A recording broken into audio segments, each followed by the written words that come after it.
In this lesson, you will learn about the Autoland system, including the reason for Autoland, the required airfield facilities, and aircraft components. You will learn the difference between fail passive and fail operational autopilots, and then the definition of an alert height and the actions required. Finally, you will learn some background information on weather minima and the three categories used to define Autoland landing conditions. The most difficult phase of any flight is the approach to land. It requires the pilot to coordinate the aeroplane's flight attitude about all three axes, keep the aeroplane on the localizer and glide path, and reduce the airspeed and rate of descent as the runway is approached. This is difficult enough. However, if we now introduce poor visibility, then the pilot's workload is greatly increased, and the chances of him achieving a successful landing diminish. Even with the introduction of a single 3-channel autopilot, flying the approach as far as decision height, and assuming the pilot can see the runway, the chances of completing a successful landing vastly improve. However, the limiting factor is still the pilot. If he does not see the runway, he can't land and will have to go around. With a full Autoland system available on the aeroplane, and the required facilities at the arrival airfield, the autopilot system can carry out a landing with zero visibility and total cloud cover.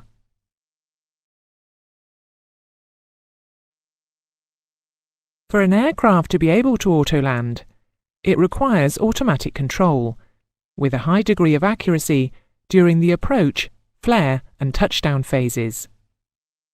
To achieve this, the arrival airfield must have an instrument landing system, or ILS, that is accurate enough for an autoland to take place. An instrument landing system is a short-range airfield navigation aid, comprising a localizer transmitter and a glide slope transmitter. There will also be an appropriate minimum standard of approach lighting, and there may also be marker beacons, providing distance from touchdown indications. As well as marker beacons, there may be distance measuring equipment, or DME range indication, associated with the ILS, to provide distance from the touchdown point. The localizer transmitter is positioned at the far end of the runway and provides lateral guidance to the runway threshold. It could be imagined as a short-range single-radial VHF omnidirectional range beacon. The glide slope transmitter is positioned at the near end of the runway and provides vertical guidance down to the threshold, typically following a 3-degree glide slope.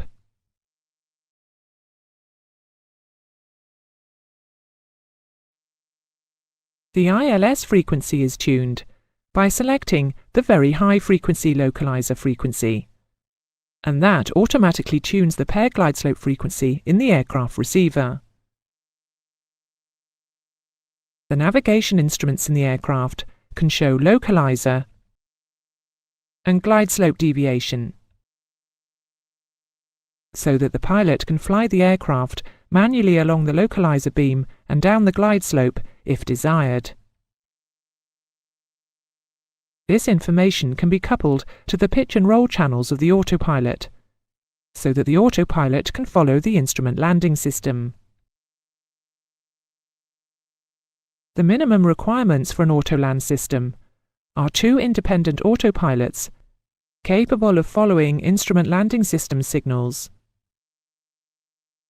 2 navigation systems capable of being tuned to the instrument landing system frequency and providing deviation signals to its own respective autopilot,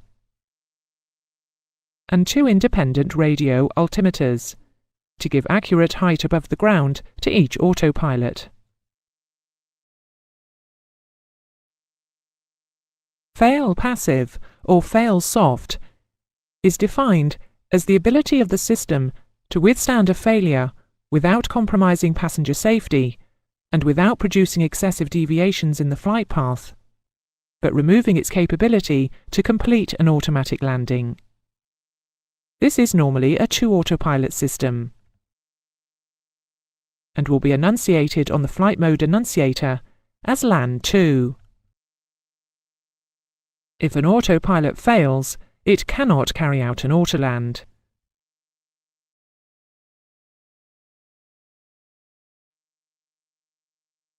Fail operational, or fail active, is defined as the ability of a system to withstand a failure without compromising passenger safety and without producing excessive deviations in the flight path, but after a single failure can complete an automatic landing. This is normally a 3 autopilot system and will be enunciated on the flight mode enunciator as Land 3. If an autopilot fails, an autoland can still be carried out, and the enunciation will change to Land 2.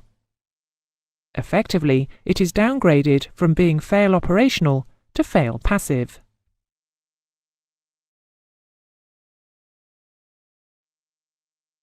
The alert height is a specific radio height, which is based on characteristics of the aircraft and its fail operational landing system. In simple terms, this means that should a failure occur of a required system above the alert height, the approach will be discontinued and a go-around executed.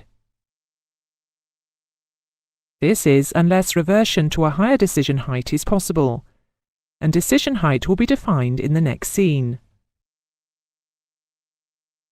If a failure occurred below the alert height, it would be ignored, and the approach continued to complete the autoland.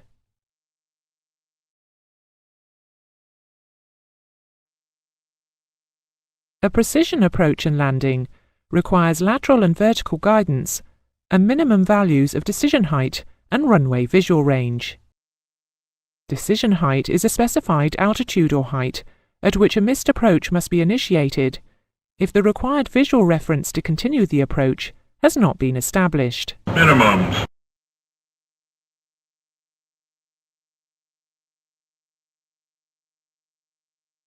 Runway visual range is the horizontal range along the runway that a pilot of an aircraft on the centerline can see the runway surface markings or lights delineating the centerline.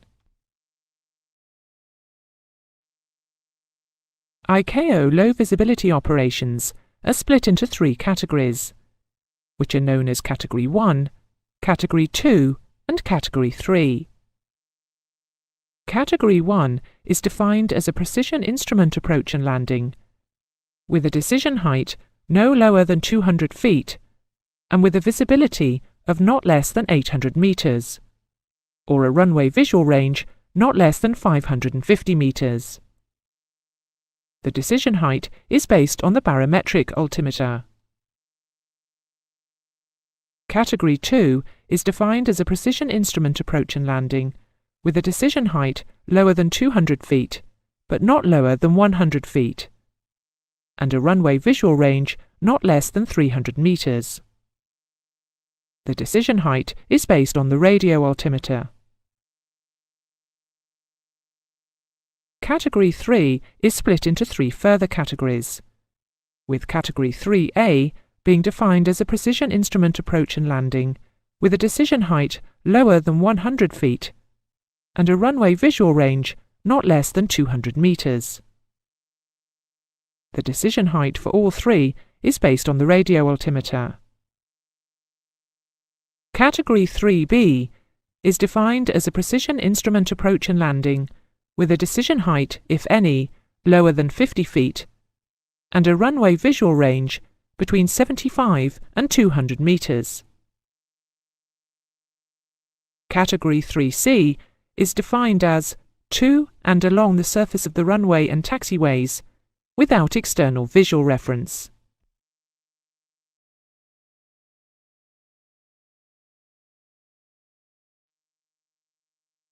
During this lesson, you have learned the reason Autoland was introduced, the minimum components required, and the difference between fail passive and fail operational.